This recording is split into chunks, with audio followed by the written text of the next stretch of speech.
आपने एसडीपीआई के और मुंबई आए थे, पार्टी में आपकी मीटिंग हुई है यहाँ पर, और इस मीटिंग में क्या क्या बातचीत हुई है और प्रेस कॉन्फ्रेंस जो रखा गया है, इस प्रेस कॉन्फ्रेंस को लेकर क्या बताना चाहोगे? आज हमारी प्रदेश कार्यकारिणी की बैठक थी यहाँ पे और बहुत सारे विषयों पे चर्चा की गई। खास करके जो महाराष्ट्र की जो सियासत है वो जिस तरफ बढ़ रही है वो महाराष्ट्र के लिए अच्छी नहीं है। हमने देखा कि मराठी अमराठी के मुद्दे उठ रहे हैं, वहीं पे जन सुरक्षा जैसे काले कानूनों को लाया जा रहा है। उसी के साथ जो है ना बुलडोजर नीति जो है, बुलडोजर जस्टिस, उसको भी प्रमोट किया जा रहा है। इस तरीके के बहुत सारे इश्यूज हैं जिसके ऊपर यहाँ पे चर्चा हुई और आने वाले चुनाव के बारे में एसडीपीआई के यहाँ पे किस तरीके से रणनीति हो सकती है एक राज्य स्तर पे, उसके बारे में चर्चा हुई। और हम जो आए दिन हम देख रहे हैं कि भ्रष्टाचार के जो प्रकरण आ रहे हैं, चाहे वो मौलाना आजाद आर्थिक विकास महामंडल का भ्रष्टाचार हो या फिर वक्फ के बारे में जो इश्यूज आए हैं वो भ्रष्टाचार हो, इस पर चर्चा हो गई। हमारी पार्टी ने ऑलरेडी इसके ऊपर स्टैंड लिया हुआ है और इसके बारे में आंदोलन कर रहे हैं और एक स्ट्रांग मूव हम लोग इसमें लेने वाले हैं। जिस तरीके से आपने बताया, सरफराज भाई ने बताया कि वक्फ को लेकर हमारी मीटिंग हुई थी, क्या मीटिंग हुई आपकी? इसमें भ्रष्टाचार और वक्फ का पुराना नाता रहा है, खास करके महाराष्ट्र में। एक तरफ जब पर्सनल लॉ बोर्ड के साथ में मिलकर मुल्क के सारे मुसलमान वक्फ के प्रॉपर्टी को बचाने के लिए ये जो वक्फ के लिए जो काला कानून लेकर आए हैं, वक्फ अमेंडमेंट बिल या वक्फ अमेंडमेंट एक्ट जो लेकर आए हैं, उसके विरोध में पूरे मुसलमान रास्ते पे हैं और फेजेस वाइज आंदोलन कर रहे हैं कि वक्फ की प्रॉपर्टी को बचाया जाए। वहीं पे वक्फ के जो चेयरमैन है और जो सीईओ है जुनैद सैयद और चेयरमैन समीर काजी, ये लोग मिलके आपने देखा होगा कि पुणे और मुंबई हाईवे के ऊपर एक जमीन जो है जिसकी कीमत आज के तारीख में 1200 करोड़ है, वो जमीन 9.5 करोड़ में बेचने के लिए उन लोगों ने सहमति दी। परमिशन पहले भी मिला था, लेकिन आज जो है ना उन्होंने उस तरीके से सहमति दी। अच्छा, ये कौन लोग है? ये समीर काजी कौन है? 2022 के अंदर जिनके खिलाफ में वक्फ बोर्ड ऑर्डर देता है कि समीर काजी के खिलाफ में एफआईआर दर्ज किया जाए, जो ऑलरेडी वक्फ के जमीनें लूटने के अंदर उन्होंने आरोप है उनके ऊपर। ये बंदा वक्फ में मेंबर बन के जाता है, बोर्ड का मेंबर बनता है, ना सिर्फ मेंबर, इनकी लॉबी देखिए करप्ट लोग कितनी कि वो चेयरमैन बन के आते हैं। ये हैरत की बात है। ये वक्फ कोई मालक नहीं है और जो जमीन है वो देवस्थान की जमीन है, इनाम फ्री की जमीन आती है जिसको आप खलसा नहीं कर सकते। वक्फ ने अपने पावर के आगे जाके वो जमीन की जो कैटेगरी है उसको तक चेंज किया ताकि वो बेच सके। तो इन सारे मुद्दों पे हुई है। इस तरीके के कई सारे घोटाले हैं, ये तो अभी सरफेस पे आया है, इसके ताल्लुक से भी हम लोग आवाज उठा रहे हैं।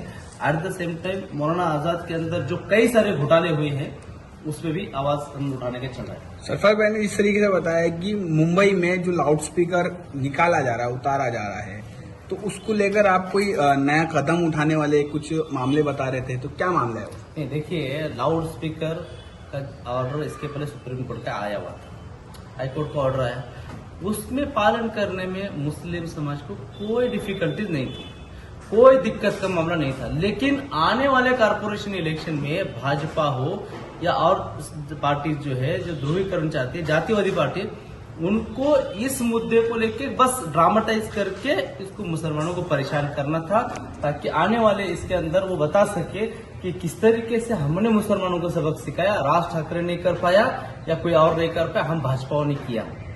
जो इश्यू नहीं है उसके अंदर इन्होंने किरीट सोमेन ने गलियों गलियों में जाकर लेटर दिया कि मस्जिदों के भोंगे निकालो, जबकि सिर्फ मस्जिदों के लिए नहीं था, भोंगा प्रॉब्लम नहीं था, प्रॉब्लम था डेसिबल।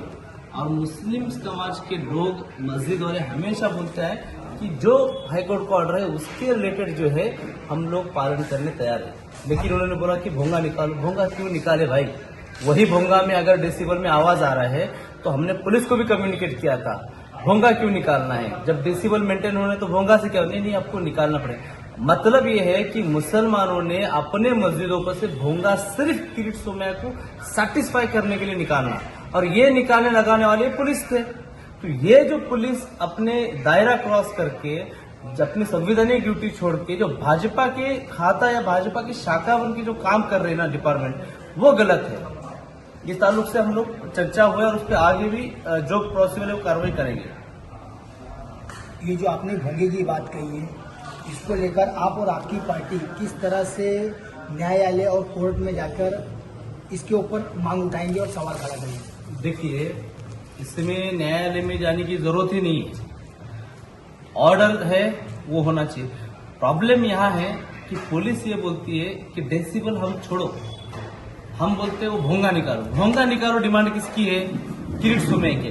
तो क्या पुलिस जो है किरीट सोमैया भाजपा को सैटिस्फाई करने के लिए काम कर रही है या न्यायालय के ऑर्डर के लिए काम कर रही है? सवाल यहाँ बनता है। और वहां पे डराया भी जाता है डायरेक्टली कि आपके पेपर चेक किए जाएंगे, आपके जमीन के पेपर चेक किए जाएंगे। मोटी मोटी बात है। यहाँ पे डेमोक्रेसी नाम की कोई चीज है। अगर मैं लाइसेंस अगर सिग्नल तोड़ता हूं तो मेरे पे सिग्नल तोड़ने का क्राइम हो सकता है। पुलिस पकड़ने के बाद मुझे ये नहीं पूछ सकता है तुमने गाड़ी कहाँ से खरीदी, तुमने कौन से पैसे से खरीदी। ये जो है ना, ये प्रॉब्लम है। तो आपको भोंगे का मसला है ना, आप लोगों से भोंगे की बात कीजिए। उनके मस्जिद के पेपर कहाँ से है, तुमने साइड मार्जिन, ये कारपोरेशन का काम है, उनको करने दीजिए आप। तो ये जो चीजें हो रही ना, ये नफरत की सियासत और अनफॉर्चुनेटली जो एडमिनिस्ट्रेशन है उन्होंने अपने मतलब आपका कहना है कि पुलिस को अपना काम सही से करे, Yes. भाजपा के इशारे पे ना करे। इशारे पे ना करे। जो हो रहा है ये सबको दिख रहा है। और इसमें अनफॉर्चुनेटली जो अपने आप को सेक्युलर बोलने वाले लोग हैं ना, वो उनका रंग भी खुला पड़ रहा है। पहले भी पढ़ते आए, अभी भी आए। अभी अपने रिसेंटली देखा होगा 7/11 के मैटर में जो लोग बरी हुए हैं, एक्विटल हुआ है, पूरी दुनिया जानती है। कई सारे इन्वेस्टिगेटर रिपोर्टर्स है, उन्होंने बताया कि ये केस एक फ्रेम्ड केस है। लेकिन उसके बावजूद जो है आज आवाम का सेंटिमेंट्स है कि हम लड़ाई लड़ रहे थे इंसाफ के लिए कि बेगुनाह मुसलमानों को फंसाया गया है और सेटिस्फैक्शन। लेकिन आज यही गायकवाड़, वर्षा गायकवाड़ बोलती है कि बहुत दुखद बात है, इस पे और इंक्वायरी होना चाहिए, न्यायालय में दाद मांगना चाहिए। ये लोग छूटे कैसा? न्यायालय में ऐसी भी बात चली कि 19 साल से बेगुनाह वो लोग अंदर थे, अब 19 साल बाद छूटेंगे। अब आवाम किस तरीके से उनको ट्रीट करेगी? 19 साल ऐसा कहा जा रहा था कि बॉम्ब ब्लास्ट में इन लोगों का हाथ है, तो आवाम इस तरीके से नजरिए में देखी जाएगी या अभी कुछ? हमें यही बोलना है कि पहले भी यही गुंजाइश थी और आज भी है कि इन काले कानून के तहत में और पुलिस एडमिनिस्ट्रेशन का गलत इस्तेमाल करके बहुत सारे नौजवानों की जिंदगियां बर्बाद की गई, चाहे यूएपीए के नाम पे। और मीडिया ट्रायल हमने देखे हैं किस तरीके से अगर कोई भी ये होता है तो शुरुआत में आतंकवादी इस तरीके से, उस वक्त में भी जो है ना एक समाज, एक संवेदनशील समाज जो होता है, एक सेंसिटिव समाज जो होता है ना, उसने कम से कम वो फैमिली जो सफर की है ना, उनके साथ रुकना था। वो क्या होते क्या नहीं है वो डिसाइड करते। आज जब उनको बरी हुआ है ना, कम से कम उनके फैमिली के साथ में और इन लोगों के साथ में समाज ने एक रिस्पेक्टफुल रवैया रहना चाहिए। भले ही उनको जो फैसिस्ट फोर्सेस है वो एक आतंकवादी फैलाने के पीछे पड़े, लेकिन न्याय की हमेशा जीत होती है। न्यायालय